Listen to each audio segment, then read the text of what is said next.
Hello friends, welcome to Akila's home kitchen. நாம் இன்றைக்கி பார்க்க போகிறது பாரம்பரியமான கர்நாடகா ஸ்டைல் பிசிபெல்லாபாத். வாங்க பிசிபெல்லாபாத் எப்படி செய்யலான்னு ஸ்டெப் பை ஸ்டெப் பார்க்கலாம். இந்த பிசிபெல்லாபாத் செய்கிறதுக்கு நம்ம முதல்ல ஒரு பவுடர் ரெடி பண்ணிக்கலாம். அதுக்கு ஒரு வானொலி அடுப்பில் வச்சு கொத்தமல்லி விதைகள் 1/4 கப் எடுத்து அதை ட்ரை ரோஸ்ட் பண்ணிக்கலாம். இது வறுபட்டு இருக்கும்போதே ஒரு 1/2 டீஸ்பூன் வெந்தயம் சேர்த்திக்கலாம்.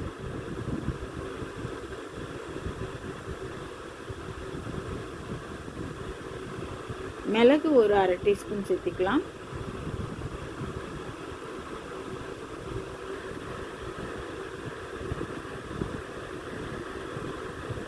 ஒரு பட்டை ஒரு 10, கிராம்பு ஒரு 10, இதையும் இது கூட சேர்த்து ரோஸ்ட் பண்ணலாம். இப்போ சீரகம் 2 டேபிள் ஸ்பூன் எடுத்து அதையும் இது கூட சேர்த்துக்கலாம்.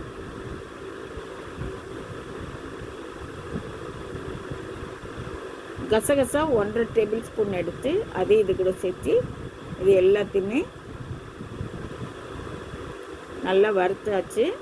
இப்போ இதை ஒரு பிளேட்டில் கொட்டி இதை ஆற வச்சுக்கலாம்.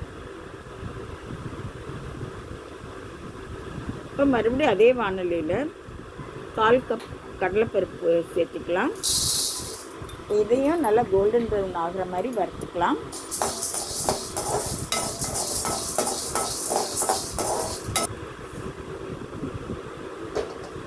இப்போது 1/4 கப் உளுத்தம்பருப்பையும் இது கூட சேர்த்து கோல்டன் ப்ரௌன் ஆகிற மாதிரி வறுத்துக்கலாம்.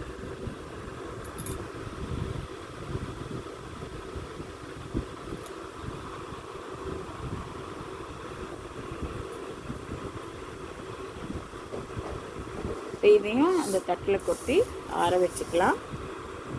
இது கூடயே 2 பிரிஞ்சி இலையை சேர்த்து அதையும் ட்ரை ரோஸ்ட் பண்ணி இந்த பவுடர் பண்ண வச்சுருக்கிறதுலையே சேர்த்திக்கலாம்.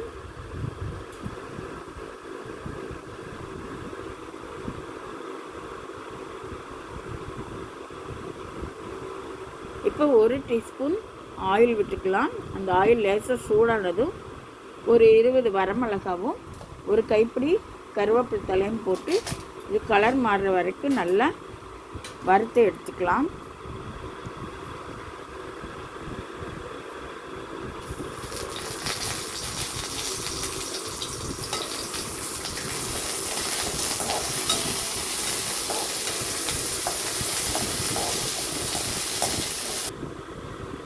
இது நல்லா வறுபட்டதும் எடுத்து நம்ம அரைக்கிறதுக்காக வச்சுருக்கோம் இல்லைங்களா, அது கூட சேர்த்து எல்லாமே நல்லா ஆறுற மாதிரி ஆற வச்சுக்கலாம். இது எல்லாத்தையுமே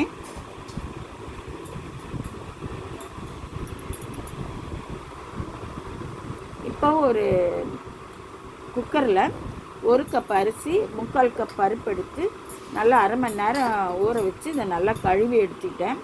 இது கூட 5 கப் தண்ணி ஊற்றி எடுத்துக்கிட்டேன்.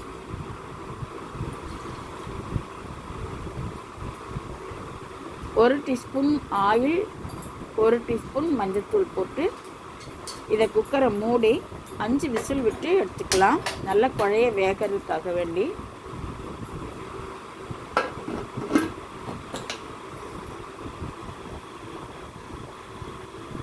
இப்போ பாருங்கள், பவுடர் பண்ணுறதுக்காக ரெடி பண்ணி வச்சுருக்கிற இந்த பொருளெல்லாம் நல்லா ஆறிடுச்சு. இதை மிக்ஸி ஜாரில் சேர்த்துட்டு கூடவே ஒரு 1/4 டீஸ்பூன் மஞ்சள்தூள், 1 டீஸ்பூன் பெருங்காயத்தூள், கொஞ்சம் போல் உப்பு, இதெல்லாம் சேர்த்து நல்லா பவுட்ரு பண்ணி எடுத்துக்கலாம்.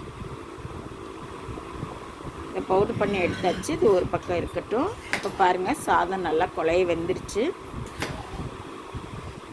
இப்போ மறுபடியும் ஒரு பேன் அடுப்பில் வச்சு அதை சூடு பண்ணிக்கலாம். இதில் 1/4 குழிக்கரண்டி ஆயில் விட்டுக்கலாம்.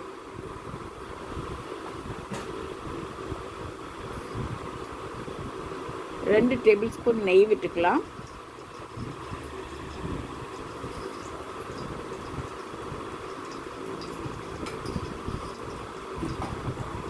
இதெல்லாம் சூடானதும் கடுகு 1 டீஸ்பூன் போட்டுக்கலாம்.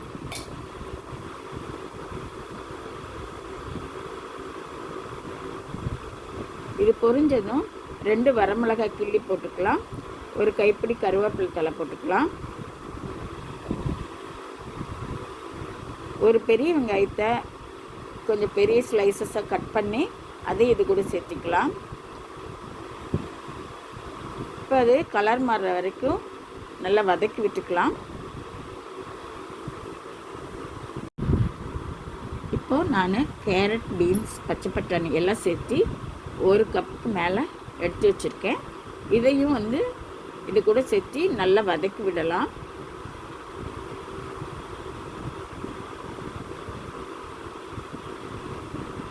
இப்போ நான் ஒரு தக்காளியை கட் பண்ணி அதையும் இது கூட சேர்த்திக்கிறேன்.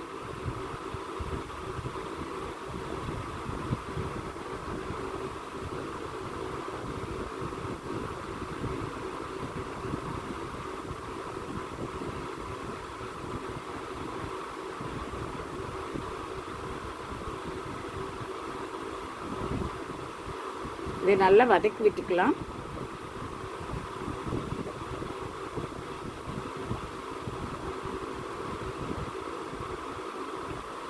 கூடவே ஒரு 1/4 டீஸ்பூன் மஞ்சள்தூள் சேர்த்துக்கலாம்.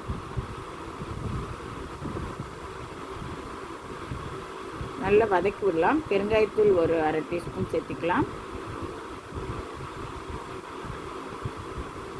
எல்லாத்தையும் நல்லா வதக்கி விட்டுட்டு இப்போ இதுக்கு 1/4 கப்பு தண்ணி ஊற்றிக்கலாம். இந்த காயெல்லாம் வேகிறதுக்காக ஊற்றி மூடி போட்டு அதை கொஞ்சம் நேரம் ஒரு 5 நிமிஷம் வேக விடலாம்.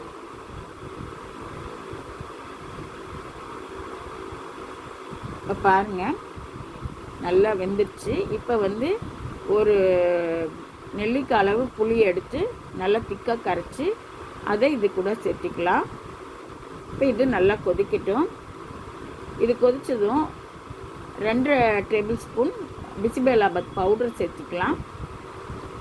இது நல்லா பச்சை வாசனை போக நல்லா கொதித்ததும் நம்ம ஆல்ரெடி வேக வச்சு வச்சுருக்கோம் பார்த்திங்களா சாதம், அதையை நல்லா எடுத்து இது கூட நம்ம சேர்த்திக்கலாம். கூடவே 1 டீஸ்பூன் மிளகாத்தூள் சேர்த்துக்கலாம்.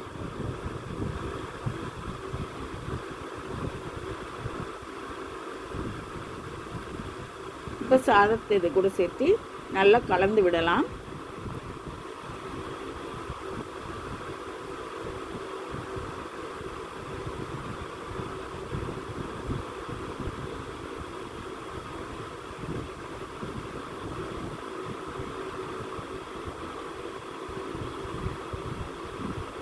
இந்த ஸ்டேஜில் உப்பு பார்த்துக்கலாம். உப்பு பத்தலைன்னா கொஞ்சமாக சால்ட் போட்டு லேசாக கொஞ்சம் தண்ணி ஊற்றிக்கலாம்.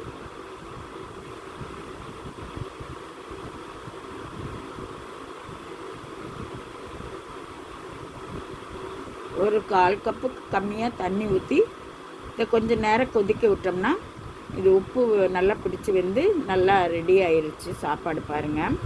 இப்போ கொத்தமல்லி தழை தூவிட்டு ஒரு 5 நிமிஷம் இந்த தண்ணி சுண்டுறதுக்காக வச்சு எடுத்து மேலே அப்படியே 1 டேபிள் ஸ்பூன் நெய் ஊற்றி நல்லா கிளறி விட்டோம்னா சுவையான ஆத்தென்டிக் கர்நாடகா ஸ்டைல் பிசிபெல்லாபாத் ரெடிங்க. மேலே முந்திரி பருப்பு தூவி நம்ம எடுத்துக்கலாம். ரொம்ப டேஸ்ட்டாக இருக்கும். ட்ரை பண்ணி பாருங்கள் ஃப்ரெண்ட்ஸ். இந்த வீடியோ பிடிச்சிருந்தா என்னோடய சேனலை லைக் பண்ணுங்கள், ஷேர் பண்ணுங்கள், சப்ஸ்கிரைப் பண்ணுங்கள்.